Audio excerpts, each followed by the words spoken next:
दोस्तों नमस्कार, मैं Ravendra Patel, modern photo book and video mixing Rewa से।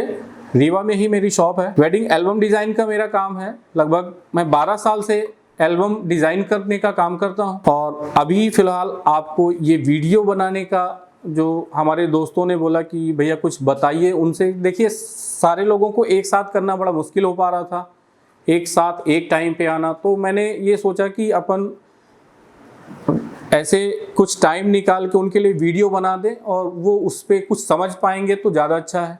उस पर उनका कमेंट्स आएगा, उस हिसाब से हम उनको और ट्रेन करेंगे। आपके सामने अब एक ट्यूटोरियल वीडियो का नया सीरीज़ लेके आया हूँ। मेरे बहुत सारे बिगिनर्स फोटोग्राफर्स भाई हैं जिन्होंने बोला कि भैया सीज़न स्टार्ट होने वाला है तो कुछ हम लोग को सिखा दीजिए ताकि हम लोग भी कुछ अच्छा काम कर पाएँ। तो उन्हीं लोगों की डिमांड पे मैंने ये सोचा है कि आगे के लगभग 15-20 सेशन में मैं वेडिंग से रिलेटेड ही ज़्यादा जानकारी दूंगा और अपने कैमरे के बारे में आप समझ पाएँ, वेडिंग्स में फ़ोटोग्राफी के बारे में, वेडिंग्स वीडियोग्राफी के बारे में, वेडिंग्स सिनेमेटोग्राफी के बारे में, कैंडिड फोटोग्राफी के बारे में। तो ये सारे जो सब्जेक्ट हैं, ये सारी चीज़ें हम आपको अपने आने वाले सारे सेशंस में बताएंगे। इसलिए आप लोगों से एक रिक्वेस्ट है कि हमारे इस चैनल को आप सब्सक्राइब करें और बेल आइकन को प्रेस कर लें ताकि आपको सारे आने वाले वीडियो के नोटिफिकेशंस आपको पहले मिल पाएँ।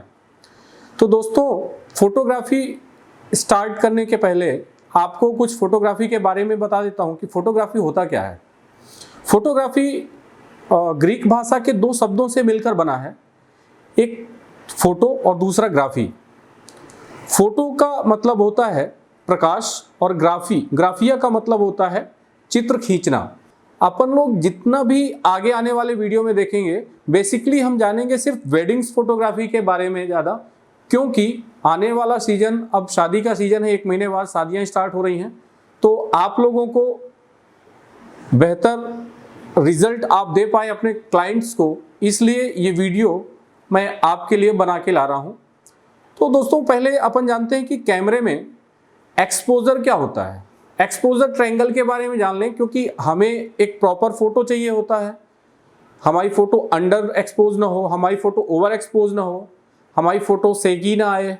ज़्यादातर आपने देखा होगा कभी कभी कि जब बंदे डांस कर रहे होते हैं और आप फोटो खींचते हो तो हाथ उनके बिल्कुल सही समझ में नहीं आते, मतलब हिल जाते हैं, ऐसा लगता है कि सेक हो गया।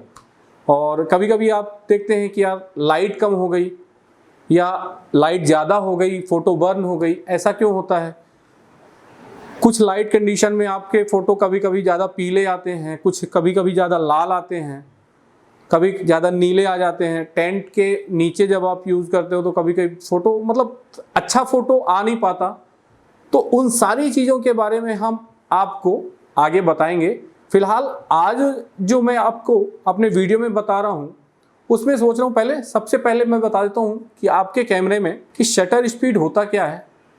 शटर आपने देखा होगा, आपके कैमरे में कुछ स्पीड होती है, 1/2, 1/4, 1/8, 1/16, 1/25, 1/40, 1/60, 1/125, 1/160, 1/200, ऐसे आप फोटो क्लिक करते हैं तो सबका अलग अलग मतलब होता है। पहले जान लें शटर होता क्या है।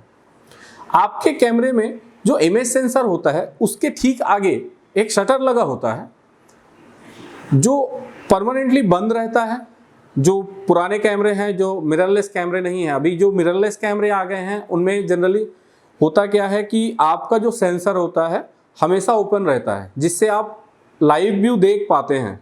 जैसे अभी आप SLR माने सिंगल लेंस रिफ्लेक्शन में देखते हैं कि आपके लेंस के थ्रू जब लाइट बॉडी के अंदर जाती है तो वहाँ पे एक मिरर लगा होता है। उस मिरर का रोल क्या होता है? उस मिरर का रोल होता है कि आपको व्यू फाइंडर में चीज़ें दिखें। होता क्या है कि जब कोई प्रकाश की किरण जाके मिरर में लगती है, मिरर से रिफ्लेक्ट होके ऊपर पेंटाप्रिज्म में जाती है और पेंटाप्रिज्म के बाद आपके व्यू फाइंडर में आती है, तब आपको वो चीज़ दिखाई देती है। लेकिन ऐसा मिररलेस में नहीं होता। मिररलेस में डायरेक्ट सेंसर में लाइट आती है, उसका इमेज बनता है और वही आप देख रहे होते हैं। यही रीज़न है कि जब आप मिररलेस कैमरे में फोटो क्लिक करते हैं उसके पहले आपको ये पता होता है कि हमारी फोटो ओवर एक्सपोज आ रही या अंडर एक्सपोज आ रही, उसका कलर कैसा है, वाइट बैलेंस उसमें सेट है या नहीं। तो इसका कुछ फ़ायदा है मिररलेस में जो टेक्नोलॉजी आ रही है अब, लेकिन फ़िलहाल ज़्यादातर लोगों के पास मिररलेस कैमरे नहीं हैं, यही कैमरे हैं। तो अभी फ़िलहाल अपन कितने प्रकार के शटर होते हैं उसके बारे में जानकारी आपको नहीं दे रहा हूँ। अभी ये जानिए कि शटर, जब अपन उस शटर का जो बेसिक टाइम होता है उसको 1 सेकंड से निर्धारित किया गया है। जैसे अगर आपका एक्सपोजर में शटर स्पीड आपने 1 लगा के रखी है, इसका मतलब ये होता है कि आपका शटर जब आप फोटो क्लिक करेंगे तो 1 सेकंड के लिए शटर ओपन होगा और फिर बंद हो जाएगा। मतलब आपके सेंसर में जो लाइट आई है वो लगातार 1 सेकंड तक आई है। जब आप इस शटर को 1/2 करते हैं तो 1 सेकंड के दूसरे हिस्से में, मतलब 1 सेकंड के आधे हिस्से में ही शटर ओपन होता है और बंद हो जाता है और उतनी ही लाइट आती है। तो ऐसे ही जैसे जैसे आप शटर की स्पीड बढ़ाएंगे, जैसे 1/60 लगाते हैं तो 1 सेकंड के 60वें हिस्से में लाइट आपके सेंसर में हिट करेगी और आपका इमेज बन जाएगा। कुछ कंडीशन, लाइट कंडीशन ऐसी होती हैं जब अपन लोग अंधेरे में, कभी रात में आपने डेकोरेशन शूट करना है कोई, तो उसमें आप थोड़ा सा शटर स्पीड को बहुत स्लो करके खींचने की कोशिश करते हैं ताकि आपको एक अच्छा रिजल्ट मिले। तो दोस्तों, आपको कोई भी फास्ट मूविंग चीज़ें हैं, जैसे कोई डांस कर रहा, तो उसके लिए आपको शटर स्पीड बढ़ानी पड़ेगी।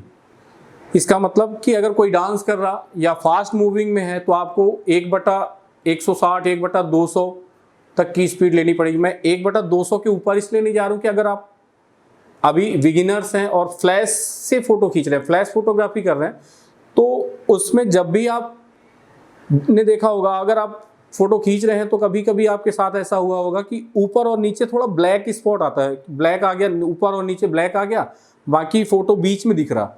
शटर स्पीड आपने जितना बढ़ाया उतने कम समय के लिए सेंसर में लाइट आएगी। अब देखिए, कोई चीज़ आपने खोली और बंद कर दी, लाइट कितनी आई? जितना जल्दी आपने शटर को, जितना स्पीड आपने शटर को बढ़ा के रखा है उतनी कम लाइट आएगी। कम लाइट आने का मतलब उतनी कम लाइट आएगी तो आपका फ़ोटो उतना ही अंडर एक्सपोज होगा। इसका मतलब अगर आपकी फ़ोटो डार्क हो रही है तो आपको कैमरे की शटर स्पीड को कम करना है। मतलब अगर आप 1/200 में खींच रहे हैं तब आपको प्रॉपर लाइट नहीं मिल रही, तो अब आप 1/60, 1/160, 1/125, 1/100 अपने लाइट कंडीशन के हिसाब से आपको लाइट शटर स्पीड घटानी है, तो ऑटोमेटिक आपके फ़ोटो में लाइट बढ़ जाएगा। लेकिन अब शटर स्पीड को अपन एक हिसाब तक ही घटा या बढ़ा सकते हैं। जैसे अगर ज़्यादा घटा लिए तो फ़ोटो थोड़ा सा सेकी हो जाएगा। अगर हमारा सब्जेक्ट मूव कर रहा तो हम बहुत ज़्यादा कम स्पीड पे फ़ोटो नहीं खींच सकते। तो उसके लिए क्या करना होगा हम आपको अगले वीडियो में बताएंगे, क्योंकि हमारे एक्सपोजर ट्रायंगल में 3 चीज़ें हैं। मैंने बताया शटर स्पीड, अपर्चर और आईएसओ। अभी मैंने आपको सिर्फ शटर स्पीड के बारे में बताया है कि शटर स्पीड का रोल क्या है। आप जैसे जैसे शटर स्पीड को कम करेंगे आपकी फ़ोटो ब्राइट होगी, जैसे जैसे आप शटर स्पीड को फास्ट करेंगे आपकी फ़ोटो अंडर एक्सपोज होगी, मतलब डार्क होगी। तो ये चीज़ आपको बिल्कुल सिर्फ एक पॉइंट में याद रखनी है कि हमें लाइट बढ़ाने के लिए, फ़ोटो में लाइट बढ़ाने के लिए शटर स्पीड को घटाना होता है और फ़ोटो में लाइट को कम करने के लिए शटर स्पीड को बढ़ाना होता है। ये चीज़ आप याद रखिए। बाकी इसके बाद हम अपर्चर की बात आपको अगले वीडियो में बताएंगे। इसीलिए मैं कहता हूं आप हमारे चैनल को अभी तक अगर सब्सक्राइब नहीं किए हैं तो सब्सक्राइब कर लें और बेल आइकन को प्रेस कर लें ताकि हमारे अगले वीडियो का नोटिफिकेशन आपको जरूर मिल जाए।